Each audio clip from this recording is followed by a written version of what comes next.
इस वीडियो में हम पर्यावरण के अंतर्गत चैप्टर नंबर 12 ऊर्जा के स्रोत एवं सतत विकास चैप्टर के क्वेश्चन आंसर देखते हैं। पहला क्वेश्चन है हमारा, निम्नलिखित प्रश्नों के उत्तर दीजिए। और क है, नव्यकरणीय एवं अनव्यकरणीय ऊर्जा के स्रोत क्या हैं, उदाहरण देकर बताइए।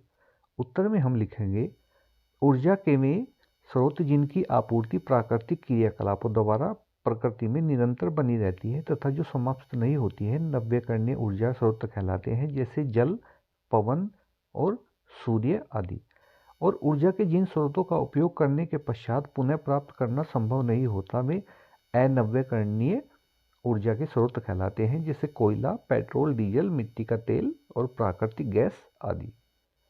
फिर हम देखते हैं नेक्स्ट, जैव गैस से आप क्या समझते हैं।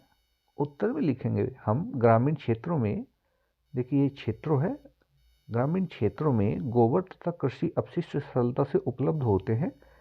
कुछ समय पूर्व तक इन्हें सीधे जलाकर ऊर्जा प्राप्त की जाती थी, किंतु इससे वायु प्रदूषण होता था और ऊर्जा की भी हानि होती थी। तो अब इनके द्वारा उत्तम गैस या ईंधन प्राप्त किया जाता है, इन्हें बायोगैस या जैव गैस कहते हैं। उसके बाद गया है इको फ्रेंडली तकनीकी को उदाहरण से ही समझाइए, स्पष्ट कीजिए। तो उत्तर लिखेंगे हम, पर्यावरण की सुरक्षा को ध्यान में रखकर तैयार की गई तकनीक को इको फ्रेंडली जो है तकनीक कहते हैं, जैसे कारखानों की चिमनियों में धूम अवक्षेप लगाना, ईंट भट्टे की चिमनियों को ऊंचा करना, बैटरी चालक जो वाहनों का प्रयोग करना, कारखानों के आसपास पौधारोपण करना आदि। फिर घ है हमारा क्वेश्चन, ऊर्जा संरक्षण के उपाय लिखिए। उत्तर लिखेंगे हम, ऊर्जा संरक्षण के उपाय। पहला है, मोटरसाइकिल, स्कूटी या कार को प्रयोग तभी करें जब वह बहुत आवश्यक हो। दूसरा है, जब आवश्यकता न हो तो पंखे, बल्ब व अन्य विद्युत उपकरणों के स्विच को बंद कर दें। और तीसरा है, जहाँ तक संभव हो सके थोड़ी दूर जाने के लिए पैदल चले या साइकिल से जाएं, ऐसा करना स्वास्थ्य के लिए भी हितकर है। यदि संभव हो तो सोलर कुकर, सोलर लालटेन व सोलर पंप आदि का प्रयोग करें। और पांचवा है, सामान्य बिजली के बल्बों के स्थान पर CFL, कम्पैक्ट फ्लोरेसेंट लैंप अथवा LED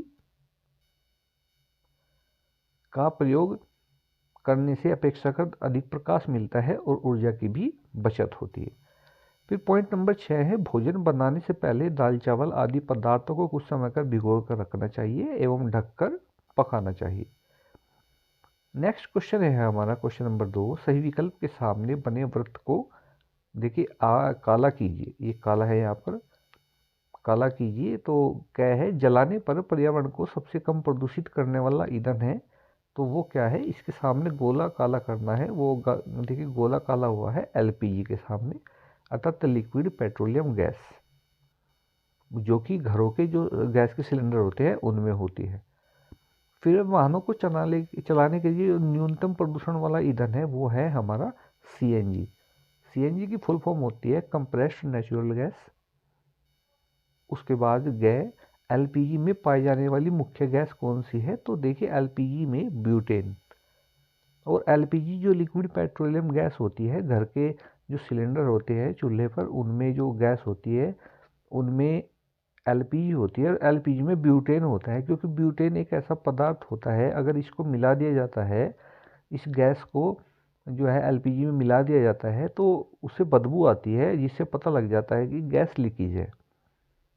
नेक्स्ट क्वेश्चन है हमारा है, निम्नलिखित में कौन सा नव्यकरणीय ऊर्जा स्रोत है। तो देखिए सभी जानते हैं नव्यकरणीय में होते हैं जो पुनः प्राप्त हो जाते हैं, जैसे पवन।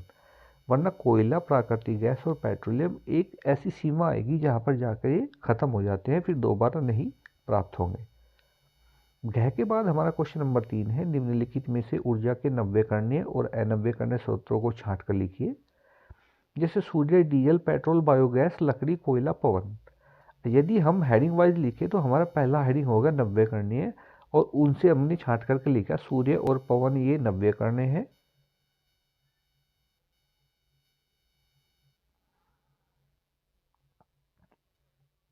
उसके बाद अनव्यकरणीय जो है डीजल, पेट्रोल, बायोगैस, लकड़ी, कोयला है। उसके बाद देखते हैं हम क्वेश्चन नंबर 4, रिक्त स्थानों की पूर्ति कीजिए। देखिए जो भी आपको जो है हेडलाइन दिखेगी ये हेडलाइटर ज़्यादा दिखेगा, जैसे सूर्य, वाहन, रसोई, ये खाली स्थान में आता है। देखिए जैसे क्या है, सौर ऊर्जा का मुख्य स्रोत क्या है, तो सूर्य है।